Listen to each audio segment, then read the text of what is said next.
কক্সবাজারের চকরিয়া উপজেলার ডুলহাজারা এলাকায় যৌথ বাহিনীর অভিযানে সন্ত্রাসীদের হামলায় সেনাবাহিনীর এক কর্মকর্তা প্রাণ হারিয়েছেন।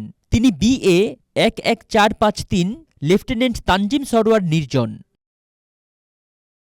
ওই এলাকায় অস্ত্র ও গোলাবারুদ নিয়ে একটি ডাকাত দল অবস্থান করছে এমন গোপন তথ্যের ভিত্তিতে সেখানে 23 সেপ্টেম্বর রাত 12টার দিকে অভিযান পরিচালনা করে যৌথ বাহিনীর একটি দল।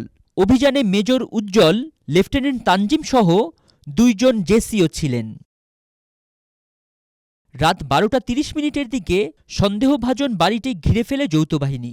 ডাকাত দল যৌথ বাহিনীর উপস্থিতি টের পেয়ে দ্রুত ছত্রভঙ্গ হওয়ার চেষ্টা করে। এ সময় লেফটেন্যান্ট তানজিম 2 সন্ত্রাসীকে চ্যালেঞ্জ করেন। হঠাৎ তারা তানজিমের দিকে গুলি চালায়। এর এক পর্যায়ে সন্ত্রাসীদের ধরার চেষ্টা করছিলেন সেনাবাহিনীর এই কর্মকর্তা, কিন্তু এ সময় তার ঘাড়ে সন্ত্রাসীদের ছুরির আঘাত লাগে।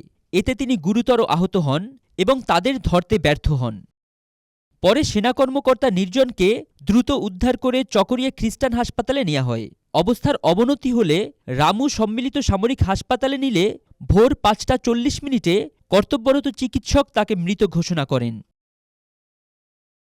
চিকিৎসক জানান, সেনাবাহিনীর নিহত এই কর্মকর্তার শরীরে ছুরিকাঘাতের 5টি ক্ষতচিহ্ন রয়েছে।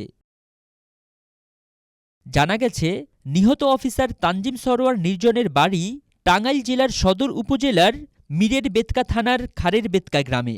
পরে 6টা 50 মিনিটে রামু থানার SI সোহরাব নিহত নির্জনের সুরতহাল করতে CMH আসেন। আইনি প্রক্রিয়া চলমান রয়েছে বলে তিনি জানান। এদিকে যৌথ বাহিনীর এ অভিযানে অস্ত্রসহ 7 জনকে আটক করা হয়েছে। এ সময় তাদের কাছ থেকে 2টি 1 শুটার গান, 6 রাউন্ড গুলি, 1টি চাকু ও 7টি মোবাইল এবং নেটওয়ার্কিংয়ের আনু উদ্ধার করা হয়। ফরিদ উদ্দিন মোহাম্মদ, ডেইলি বাংলাদেশ।